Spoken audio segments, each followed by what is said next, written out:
Recording is Thank you on. so much, Adil, for being here. We really appreciate you. We're looking forward to learning about Boycat and Buycat VPN and other things you have up planned in the Boycat and Buycat ecosystem.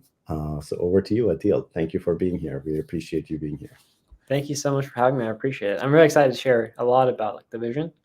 I'm ever since we got introduced, I was like, all right, I got to plan for this properly. So I'm excited to chat. Thank you. Basically, the floor is yours. Maybe we can just start with you telling us a little bit about Boycat and Boycat VPN and whatever you would like to share. And then after that, we'll get into a discussion.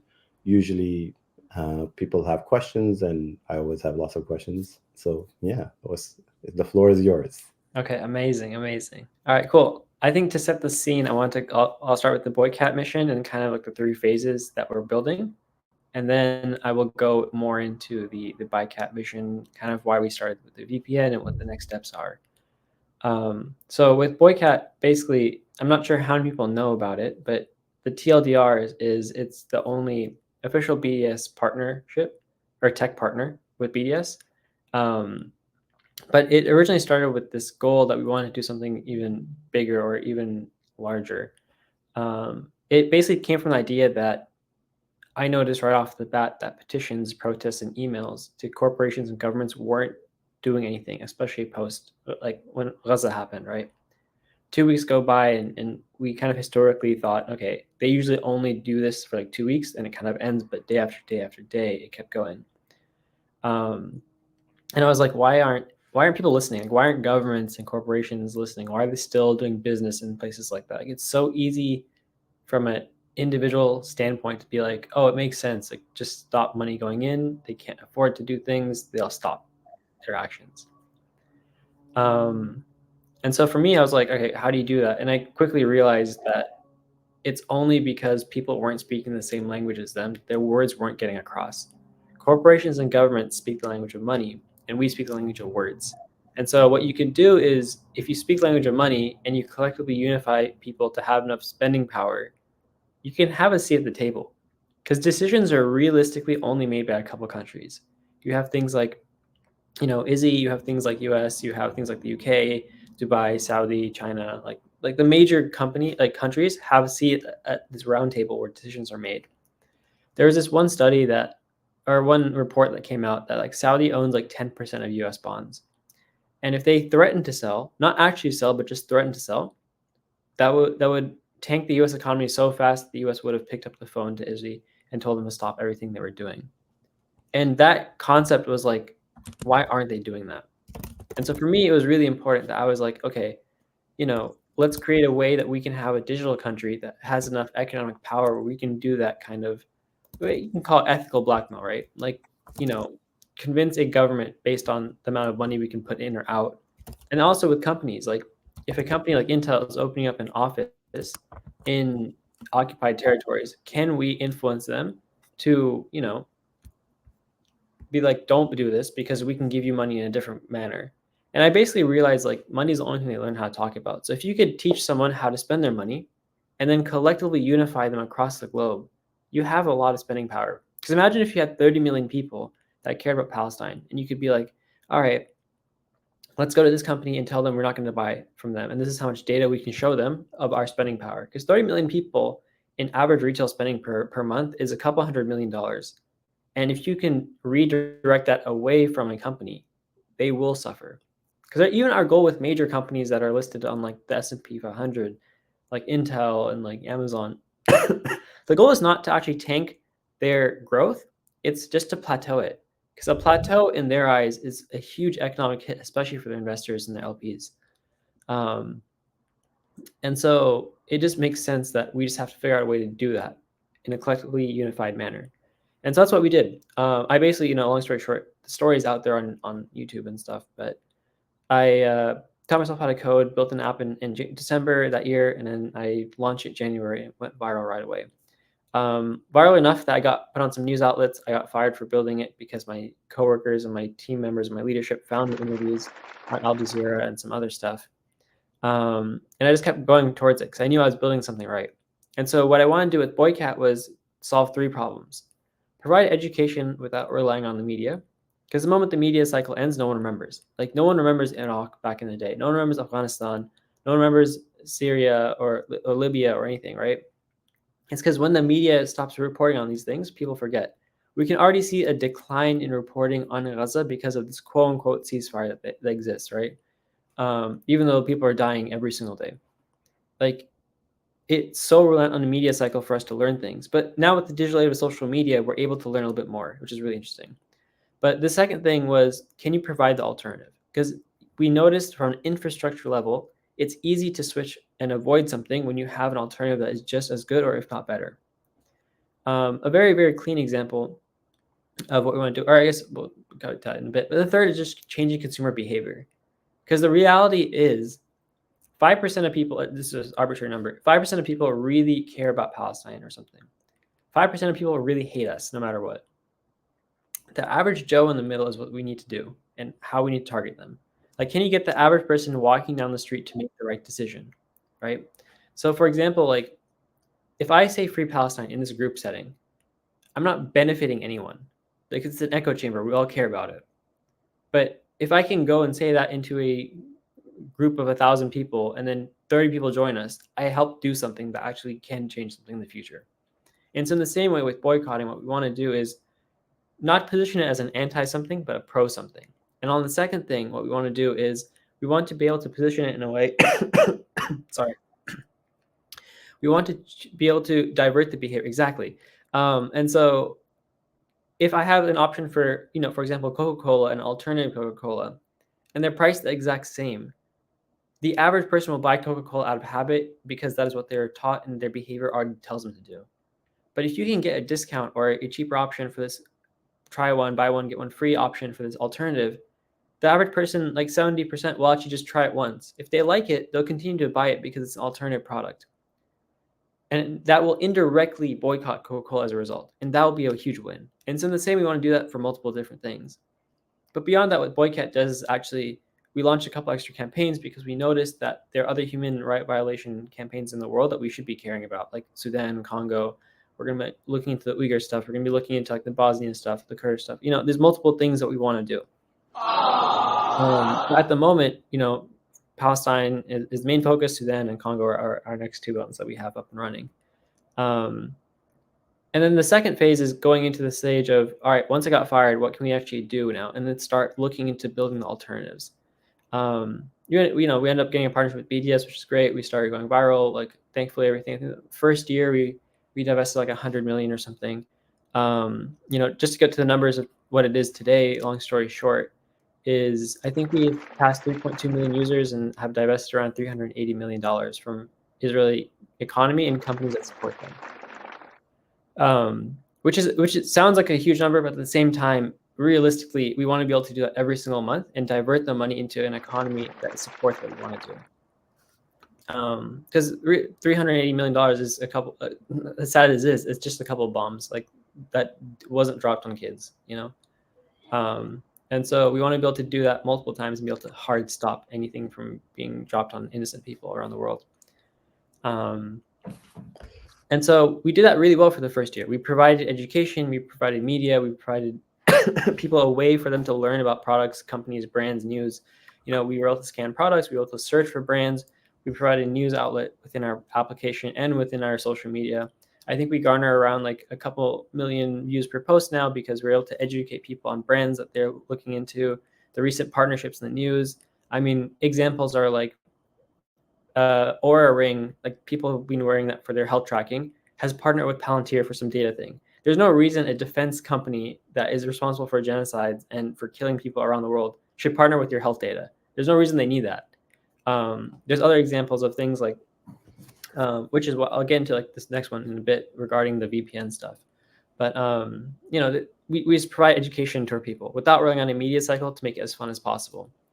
And we did that really well for the first year and some, but I think right around February of 2025, I was in Australia for a tour for a conference, and we were having trouble like trying to make it a sustainable business because you can't go the VC route because 99% of VCs are Zionists. 1% of people that aren't, they want to support, but they can't because the moment they do, they get shunned away from everyone else too. And so we were struggling to raise money. We were struggling to make this a proper business because the only difference between us and all these other projects is realistically, we have a plan to make this last beyond us. It's a product, it's a business, it's sustainable. I don't believe in nonprofits in the way that you should rely on someone else to put food on your table. We shouldn't rely on this little thing to be a short-term project. It needs to be a product that outlives us no matter what. If something happens to me, it can still live. If something happens to the vision or the team, the product still lives because the product is going to be sustainable. It's going to grow. It's going to pay for its own bills and so on from there. And so that's what we want to do, is create that entire mission. But we weren't able to. Like, it was super hard. We tried for, I think, I tried fundraising for 9 months, and we weren't able to get investors. We weren't able to get people to buy into the vision because they're like, it's a social company, it's a social justice company, it's anti this, it's not going to work out, you know. And every time people committed or they were willing to put in, you know, X amount of $100,000 to support us to make sure that we can run for another year, they pulled out, or they got scared, or they were worried about visa issues and so on from there. Which I don't blame them, but I think we need to start learning how to support the people that are building the really cool things, beyond just putting on social media. But, you know, put your money where your mouth is. If you're able to invest in a 401k, most of your money is probably going to a bad place. Redirect that into something that's actually building in the right place. So in February of 2025, I was on a trip in Australia to Singapore, and on the plane, I basically learned that Israel launched a $150 million Hasbara fund to, you know, help with the anti-propaganda, or they were trying to propagandize everything that was anti-Israel. And a week later, after they announced this, what happened was we ended up getting a couple offer letters in our email. I was opening through emails, and it was like, hey, I want to buy your product, your company. It looks really cool. So on from there. I had a feeling something was wrong with them because they weren't the traditional VC offer letters that you get from companies. And at the same time, most people didn't want to touch us. So I was like, there's something fishy about this. So I had some lawyers look into like 1 or 2 of them, the ones that looked the most legit. We ended up going into like the details of the company that was founded. It was founded in 2025, and it was based in Tel Aviv. And then we started getting more details, and we figured out some more details. I wanted to entertain one to just figure out how much damage were we actually doing to this country as a whole.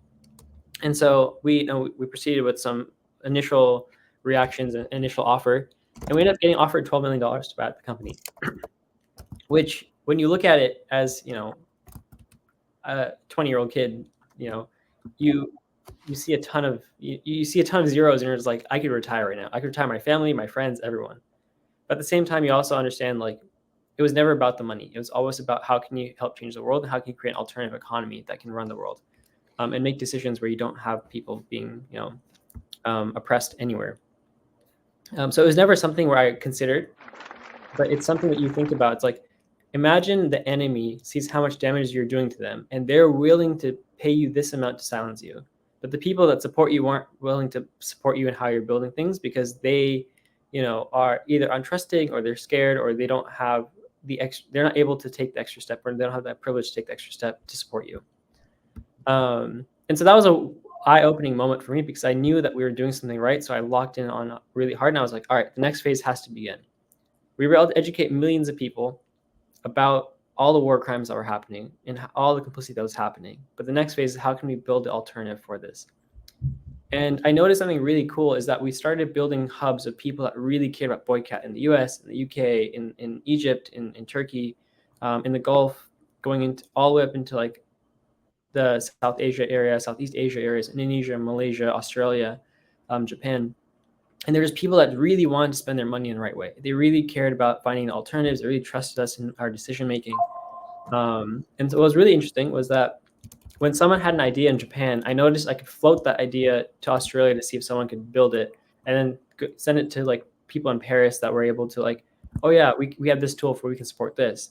And in a sense, what I noticed is that I created a distribution channel of information and people that are united in spending in the right way.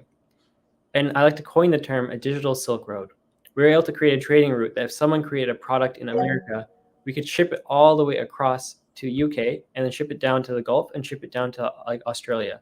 In a sense, creating our own cycle of how people can spend money. In a sense, creating our own cycle of where you can look for that. If I want to spend money in this ecosystem, I know it's going to a good way because everyone here supports what I care about. Everyone here supports the right thing. And so I was like, we have a distribution channel. We have to prove that it can work out. Because one of our goals for 2026 is by June, we want to have 10 tools in the software world that we can give to anyone. And they know that all 10 tools are really good, that they're clean, their design is free, like they aren't participating in any human right violations. And they're able to just use this and build a company, build a tool, build an organization, build a community, watch videos, whatever it is. Like they're able to do it in a clean, safe manner. And it's supporting the people building an alternative economy. And that's super important. But to prove it works, we have to do it ourselves because no one's going to believe in us right off the bat.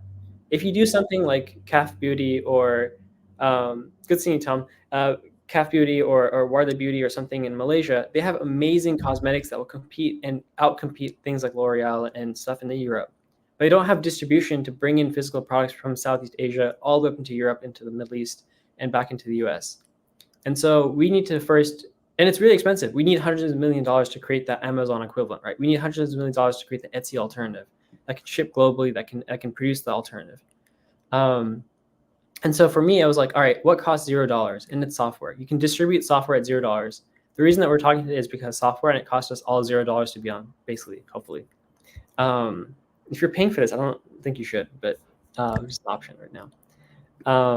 And so my entire thing was, let's create a software that we can prove that we can distribute a product globally that's meant for humanity.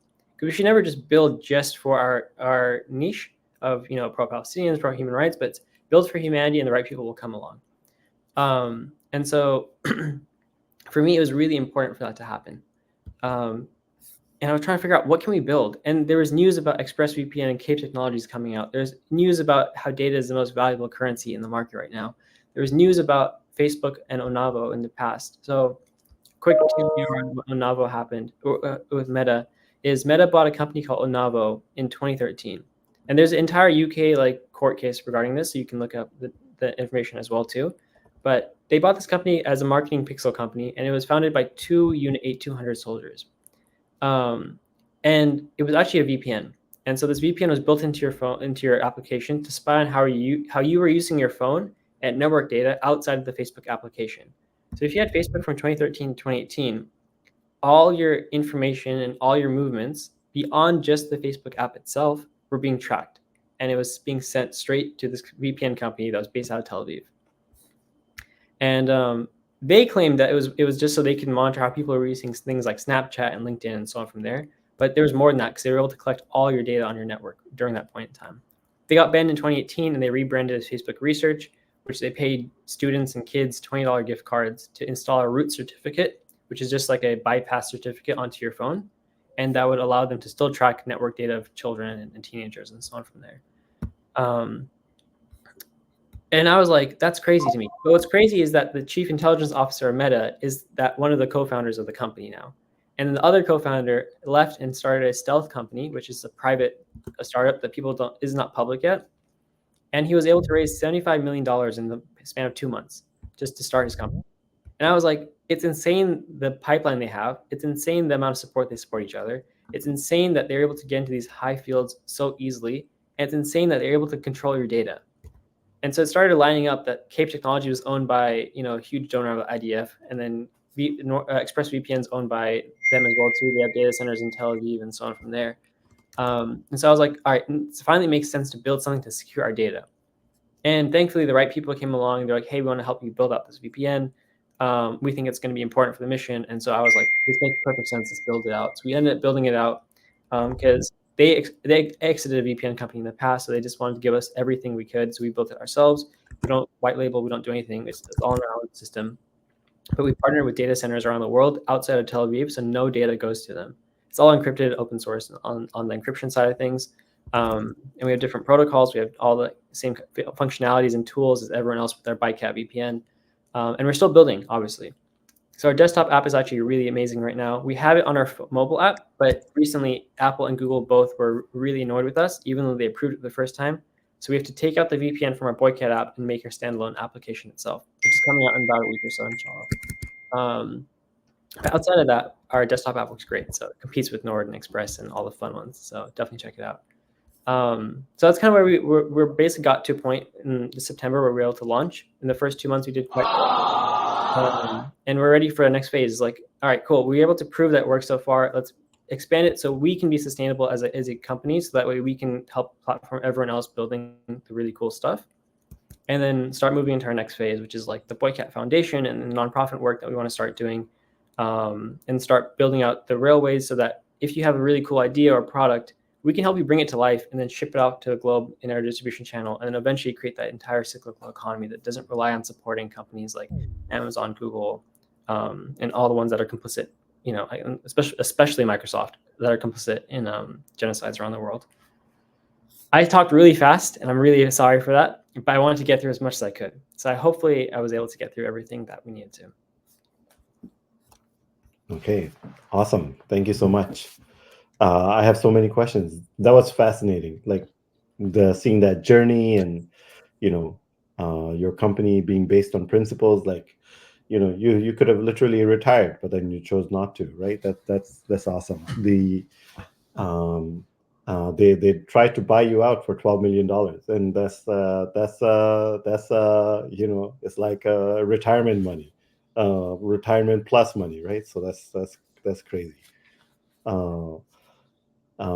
So there's the Boycat app, and then there's the Buycat VPN. Do you want to share what else is in the pipeline, or is that kind of like under the wraps for now? No, I think we did a good job of teasing out each part of it. So with the Boycat application, you can obviously scan, search, and look at campaigns and find the latest news. But we wanted to start teasing out the ecosystem aspect of things. We don't want to think of us as just a boycotting app. We actually are not. We want to be an ethical companion to how you spend money as a whole. So we also have things like your profile where you can track your investment. We're also building up the team aspect of things because the social element is important.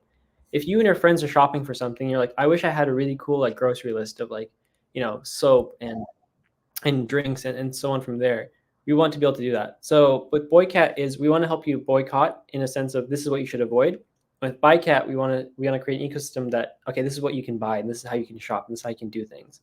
And so creating a social element is really important because we know that we're teasing it. We haven't fully built it out, but it exists because it's coming. So you and your friends can hold each other accountable so you can spend money in the right way. You and your friends can start sharing your grocery stores. You and your friends can start finding places to go shop at, like restaurants and so on from there. And then we also want to start, really pushing the idea of this is how you educate people. This is how you can learn about things. And this is how you go about it. So with the Buycat ecosystem, what we're doing is we're trying to make it as non-political as possible because we want the average person to just go in and be like, hey, look, there's a really cool jewelry that I can buy that doesn't go through, like, they won't know that doesn't go through Israel, but we know it doesn't. And so if they buy it, they end up, buying the right thing, which is great. And we partner with these brands, we help support them, we give them affiliate deals, we give them discounts, so it makes sense to buy that thing. It's a multi-step process. So with Buycat and how you spend money is the first part is obviously we want to build a physical, like a store type of thing, a marketplace. So we'll start with an affiliate site, then we'll move into an Etsy model, then we'll eventually, once we have enough money and support, we'll move into the Amazon model where we can ship and distribute globally. With the software side of things, we want to create tools in our Buycat ecosystem that you can use on a day-to-day basis. So now instead of using like WhatsApp, we're shifting you over to something that's more secure. Instead of using things like, we do want people on social media because we don't want to create an echo chamber. But instead of using it on a public Wi-Fi or a public network, use it through a VPN or a secured network so that way your data isn't being leaked every time you're posting on social media, every time you're viewing things. It doesn't allow ads to target you and so on from there. We want to create tools like a Stripe alternative because we want people to rely on our own system. So that way, if Stripe decides that, their CEO is a big Zio, so if he decides that he doesn't want to support anyone that has a business, he can just shut down their account. And we want to make sure that we have our own that doesn't allow that to happen. And so we want to create a digital ID system because we know that IDs in the future are going to be the future. Every country is going to use it. And if it's inevitable, it's going to exist, might as well own it ourselves and be the main distributor versus let one of them be like the distributor for it. And so, we're trying to build in that direction. So right now it's two-pronged in the sense of we want to create the one marketplace aspect. And then the second, we want to create the digital marketplace of software and tools. Wow. That's awesome. That's very ambitious. Like basically taking on Etsy, taking on Amazon, and taking on Stripe. Those are all huge things. And so I guess you have like teams kind of working on each aspect one at a time with the appropriate priorities and things like that. I wish we had teams. It's only 5 of us right now, so we're building everything we can, as much as we can, and we are fighting a little bit because myself and a couple others have lost their jobs; they don't work anymore, and so Boycat is the only thing that can pay the bills. So we're trying to like make our VPN as sustainable as possible, so we don't have to worry about money, so we can continue to build out the rest of the system for us. Right. The Nizar also mentioned this on the chat.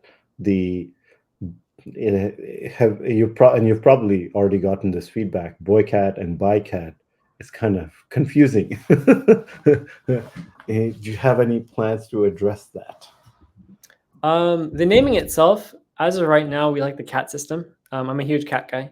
I think the cat companion makes a lot of sense, but we want to think of it as boycott and then buycott. So how you avoid and how you spend, and we want to use those play on words to really move forward in that way. Right. But I can't promise any name changes at the moment, but we'll definitely make it clear with the different tools that are available. Yeah. Rule has a question. Hi. Can you hear me? Yes. Okay. How do these, and I got here late, I apologize, but how do these differ from Signal or Mulvad in the VPN sense? Yep. You mentioned, the chat app as well, or Signal, getting away from WhatsApp, you mentioned. And any other private solution, versus one of the big players. How does what you're building differ from privacy solutions in existence? Yeah. So the thing is, I was working with some engineers at Google and Apple and Amazon because Apple technically has an encrypted iMessage and Google has their own encrypted stuff as well. It's not fully encrypted, even though they're able to get away with the term legally of being encrypted. For example, YouTube is releasing in the next coming weeks. I'm pretty sure. Hopefully, this video isn't posted before then, but I'm pretty sure I'm allowed to say this. But they're releasing a chat feature that's coming out, and they are claiming it's encrypted. But on the back end, YouTube has access to everything, and they're working with the government to be able to connect the information. So if you say anything on a YouTube chat to someone else that is quote unquote encrypted, something that could be raised as a flag to like the government, it will be sent to the government. And so these type of things are not fully encrypted in that sense. And so we, at the very least, we also want to own our thing. And the second thing with the privacy aspect of things is that they have data centers in Tel Aviv. Even if they're open source and quote unquote free and stuff, they still have data centers in Tel Aviv. So you are not 100% sure that data is not going through Tel Aviv at some point in time. So our goal is to make sure that there's no data centers, no way for the data to get to Tel Aviv at any point in time. Yeah, I was maybe, I wasn't referencing privacy apps or privacy focused apps built by the monoliths, the super large companies. I'm referencing privacy focused apps produced by independent small companies. Like, for example, Mulvad. You can maybe speak to that as an example, because I think we need people. Your main piece is VPN right now, right? So exactly, your VPN versus Mulvad. Yeah, we need competition in it, which it'll help us both grow. But at the same time, and we need options because maybe Boycat VPN doesn't work in like certain places that Mulvad does, and vice versa. So there's really no difference outside of the fact that at least you now know who owns Boycat VPN versus who owns Mulvad, and like the reasoning and source and the mission behind it. So it really goes back down to like that personal preference for these tools. I think we need more people to build more of those cool tools, but at least for us, we want to at least own the main data tools, so that way we can help expand everyone building out the other cool stuff in the future. Yeah, I think that's what it comes down to, is just the options. And of course there's differences if there's options. Exactly, yeah. Because I mean, we don't want to limit. We don't want to have a monopoly. We don't want everyone to just choose one thing. We eventually want to like platform as many things as we can. Okay, great, thank you. I was coming into this discussion thinking we're going to be talking about these two products, but then I was pleasantly surprised that you're like, you and your team have ambitious goals and tackling things like from the whole economy perspective. So that's really amazing. You mentioned like the education aspect of it a bunch of times. How exactly is that happening? Like, is that happening through the app or some other place? I was not clear on that. Yeah, so it happens multiple ways, right? Our social media brand and presence, because social media is now the big news outlet that you can reach millions of people at a snap of a finger. And the second is the application itself. As we start developing out different campaigns and quests for people to start learning about companies and brands that are involved with different causes as well. So as we platform different causes, we'll provide education for each cause of why people should care about those different causes. They don't have to be opted into them, but they can learn about them as well too. It's really important. And on top of that, I think a really good example and clear example is something called Duolingo. It's a language learning application. Hopefully most of you have heard of it, but they have 40 million people come in every single day into the application to use it. And it's not because it teaches you to learn a language. There's studies that show that it doesn't actually teach you anything, but people still use it to come back in just to look at it, look at the product, extend their streak, add the social element to it, and so on from there. Our goal is if we can have 40 million people come into Boycat every single day, we can show them a good quote or a good post or something they should care about regarding a brand or company. And at least 10% of those people will start avoiding that company or start learning about the company and make an alternative decision on that company. And so just based off of creating a fun gamified way to like shop as a whole, we'll start providing the education aspect of companies, brands, resources, political actions, and so on from there that people can partake in. And so that's kind of where the education piece of Boycat comes along. It's a fun companion. It's a fun cat that tells you what to buy, what not to buy, and tells you if you scan a barcode, why you should avoid this, and here's some alternatives. It tells you, oh, this is a cool company, you should support it. Or, hey, we don't have information on this company or brand. Can you support us and give us information about it, and so on from there.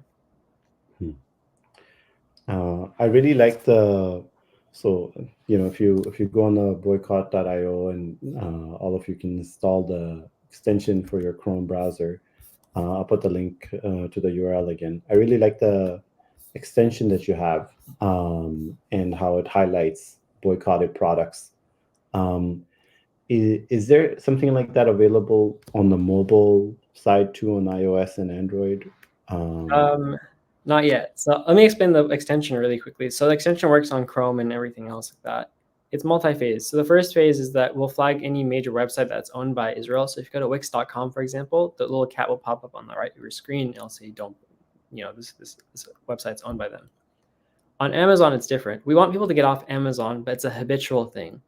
99% of people use Amazon because of how convenient it is. I can order something right now in 5 hours, it'll get to my door. And so even the people that support Palestine, the people that care about these violations, it's too convenient for them to leave. And so it's a multi-step phase for us right now. The first phase was, all right, if you're buying on Amazon, we're going to tell you that you shouldn't buy this item, you should buy this item instead. And then eventually we provide alternatives. So right now, if you look at a product, if you go and look at Coca-Cola, for example, the red cat will show up and it'll say, don't buy this because blah, blah, blah. And it'll provide the alternatives that you can buy instead. Because our goal is at least buy the good things on Amazon and avoid the bad things. And eventually what we'll do is we'll create partnerships with those brands so we can buy directly from them instead of buying on Amazon. So you eventually change the behavior of people to start buying things in a phase approach. But unfortunately with iOS and Apple, it's a bit hard to create extensions at the moment, and they have a lot of regulations regarding it. So it's not a priority for us at the moment. That's why we have it on desktop only. Yeah, it's hard. It's hard on the mobile browsers, right? Yeah, super hard. Yeah.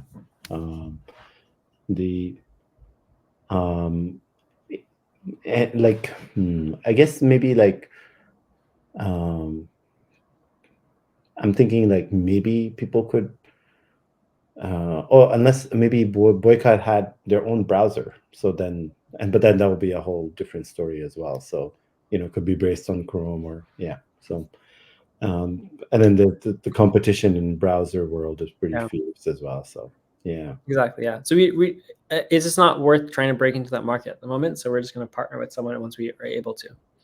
Right. Yeah.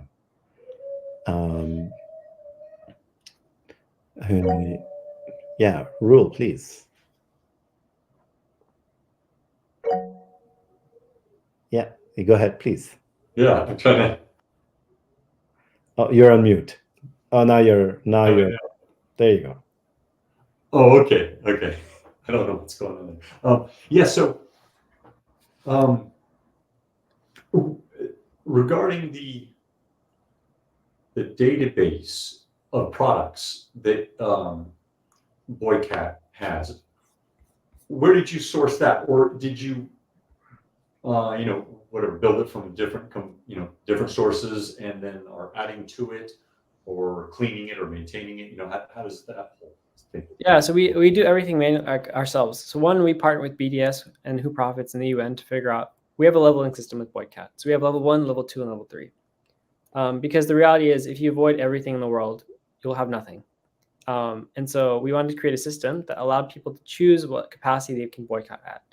So for example, someone in the middle of Nebraska in some field might not have the same capability and alternatives as someone that lives in LA or New York, because there are way more opportunity and like alternatives that exist in those places than in some suburban town in the middle of nowhere almost. So with that, for level 1 is like you must boycott no matter what, because that will actually impact the economy of Israel. That'll actually affect the companies that are complicit and so on from there. And so what happened was level 1 is partner with BDS, UN, and Who Profits. Level 2 is subsidiaries and major parent companies of those companies or people that are related to a high extent. And what we did was we sourced information from community members. We sourced information and we scraped data online of executives making different claims and supporting different things. We looked at financials for different companies that are available. And then level 3 is a minority thing. So for example, like a company that is 3% owned by BlackRock or something, or it has some small say in supporting the Israeli economy. But if you avoid it, it will affect it in the long run, but it's not a short-term impact. It's not a medium-term impact type of thing. Like they're all minority stakeholders and the complicity, I think. So we manually go through the data. We have volunteers that provide information sources and so on from there. And you're able to report information into the application as well whenever we are missing something, or if you think there's something wrong as well. Okay.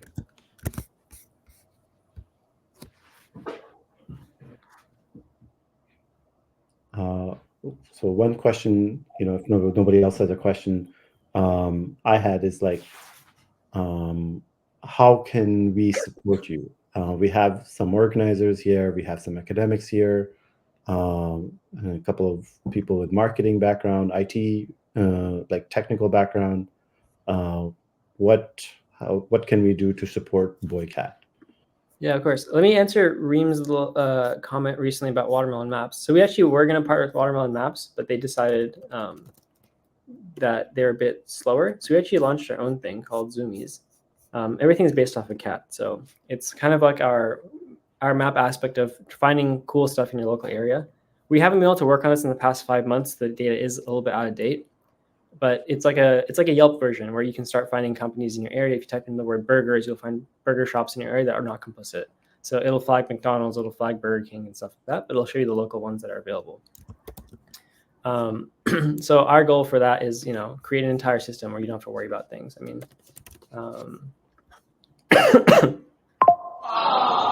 but in terms of supporting us and in terms of how we want to kind of go about things, it's multifold. So as much as money would help us right now, we don't think it's the best way for us to intake money in. So what you can do is actually get a membership of Boycat, and that helps us maintain every month and so on from there. It's like $1 or $5 or $9 per month, basically a cup of coffee. You can put in more if you'd like. The second is we're going to be launching our Boycat Foundation in the early next year, so before March. And that'll be the tax-deductible donations that we can accept and so on from there. The second part is using our VPN and buying it, using it and then being an advocate for it. Like that's really going to help us out, because our goal is not to just take money and in terms of we want to support you and so on from there. It's, can we create a cool product that you can actually use on a day-to-day basis that will be part of your daily lifestyle? And because of that, you will start advocating for us naturally, even if we aren't top of mind for you. And the third, I think, is just using our social media posts when you educate people. Like, it helps a lot. Like sharing, commenting, retweeting, whatever it is, it means a lot for us. So I think those are our 3 ways best to support. In terms of collaborations and in terms of other ways, is just telling people about Boycat and like the mission. Like, the only way for us to grow globally is as many people will understand it and be behind our mission to support us in the long run. Thank you. I just had a question, but it slipped my mind. Oh yeah, yes. So regarding the VPN, so I'm a cybersecurity professional myself, and it was always like, I've always known that, and people in the industry have always known that that industry is completely overtaken by Zionists, and so it's awesome that you have created an alternative. And because it was always used by Zionists, I never bothered, almost never, to use VPNs, because I'm like, I don't want to, I don't even want to use their free version. But what what would be a good reason for an average person, let's say an accountant, maybe let's say a software engineer, maybe let's say an academic, to use VPN? Like, what would be the why should they use VPN? Yeah, I think the first step to understand why you should use VPN is to understand what it actually does, right? So the first, in the most simplest way, and obviously you're more professional than I am in the cybersecurity world, so if you can give a better example, please do. But the way that we can kind of visualize it is like a 3 or 4 step process. So every time you log on to information into a network, that network has to send information to what we like to call like an ISP, for example. And that information will then go to a data center, and then it'll complete the action and send it back to you, basically. So it's like you type in a password onto your phone. That password then goes to this network, which will then check in if you can be accepted into it, basically, or you pass the login, and then it'll send back the confirmation that you can log in and continue doing what you're doing. That's hopefully a super simplified way of going about this. But what happens with a VPN is that it can privatize the information. It can secure the information. So that way, when you send that password in, that ISP or that person that reading it to confirm it, it's encrypted. So you don't actually, they can't read what you just wrote into that thing, and they won't have access to your password, for example. But then they'll still be able to get the confirmation and the de-encryption aspect once they log you in, and they'll just send back confirmation afterwards. But that ISP, that middleman, that person that controls your internet or your network, is unable to see what's going on and how, like, what you were able to type and what you're able to do. They were only able to see that if you passed or not passed, that login phase, for example. So whenever you log into your bank account, whenever you log into your social media, whenever you send a message online, on a public network, especially like an airport, a cafe, and so on from there, they're able to see all the information that's going through those things. And so a goal with the VPN is to privatize it and make that message that you sent encrypted and jumbled up so they can't decipher what was basically said. Hopefully that was a good example. I mean, I didn't want to simplify it too much, but at the same time make it too complicated. The alternative is a VPN basically puts your location in a different spot than where you actually are. So for example, when you connect to a VPN in like Japan or India or Thailand, for example, you might notice that you have different prices on your flights. So if you're looking at flights from like LA to like London, and you VPN to a different country and do the exact same search, you'll have different prices and different so on from there. In the same way, if you're in Malaysia and you're trying to access Netflix, you aren't able to. So you need to VPN to a different country and tell the internet that you're based in, like, Jordan, and then from there you'll be able to access that Netflix in Malaysia. So you're able to bypass things. You're able to protect your data and security. At the same time, what's really interesting is that you're able to protect yourself from being tracked online, and that's the big sell of a VPN. So what happens when you log onto a public Wi-Fi and public network? We have a couple posts on Buycat right now that talk about it, but super simplifying it is that in the first minute, basically, your location is shared with this network and these companies that want to target you for ads and information. And then on the same time, you're being tracked. So every movement you do online is being tracked and being sent to them, and they have information about what your behavior is online. And then on top of that, it can go into phases of targeting too. So once they know and they know exactly what you're doing online, they can target you with specific ads. I think that's why when you whisper into your phone, like Ferrari ad or Chanel bag, you start seeing ads on your Instagram and on Facebook and so on from there. Like they're able to start tracking your information and your behavior outside of that. So a VPN allows you to bypass that by encrypting all the information and making it more private. So you're not able to be tracked in that same sense. Obviously, nothing is 100%, but it helps you like that 99% for the most part. Thank you. I hope that was an explanation. That was good enough. But No, that was great. Thank you. Not Gardy has a question. It's definitely not Gardy. It's not me. So thank you for your presentation. This concept seems to be very interesting, and the cause definitely is worthwhile. Let me ask you a question. So, like you were talking about using the VPN, to protect and your data and to not be a target and everything like that. So, what do you, as an organization, what does your team do, given that you will be a target, for sure? Being in that space, what do you do without revealing anything that you should not to protect your code, your comings and goings, and Is not Gardy there? to protect yourself ultimately, yeah, both physically and on the net. Yeah, so we decentralize our and from infiltration as well. That's another area. The big selling point of Boycat VPN is that we have a 0 logs policy, so we don't track anything users do at all. So all the user data is like gone. Like we just don't track it. And that's really important because it means you're fully anonymized on our servers and our services as well. And then to protect ourselves, we have partnerships with multiple data centers around the world, which is super important. So if something goes down, we're able to switch over to a different data center really well. But I think the biggest key selling point for consumers is that we don't track anything. Like we have 0 logs. I think that answers most of the question. Is there anything key that you were specifically looking towards? Because I mean, yes. So that's the client from the client side perspective. I'm talking about internally as an organization. Sure, do you have measures in place to ensure that, for instance, your code is protected, that nobody puts extra lines in there that would jeopardize the integrity of the code? So sure, do you have measures like internal security measures to protect? We do work with external security partners as well that verify and review our different processes and our uploads and so on from there. We also have a very thorough process of how we upload code and how we go about it, and like making sure like everyone on our team is like vetted and so on from there. Like that's why you don't have a large team, is that because we have a very trusted small group at the moment. Okay, all right, thank you. Ru, please.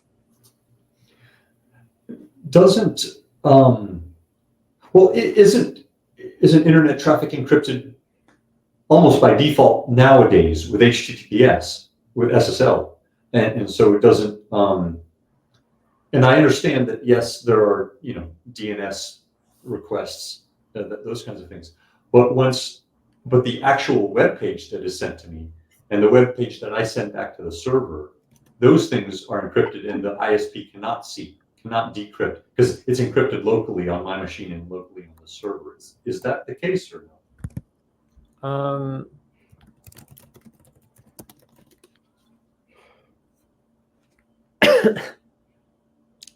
I think it's the way that we can talk about it is that HTTPS will encrypt most of it, but it doesn't actually encrypt all of it. Like it doesn't protect the parts that HTTPS can't do. So that's why you need a VPN for it. So I think what the URL. HTTPS hides what you're sending, but it doesn't hide like your cookies. It doesn't hide the information of how long you stayed on a certain thing, your device, your IP the request. Yeah, it doesn't hide the request. And so what a VPN is, it protects you on that side of things. Yeah, right. Okay. I believe that, and correct me if I'm wrong, but I believe your ISP can still see every domain that you access, no matter what. Yes, generally, yes. You can hide DNS separately, but yeah. Yeah.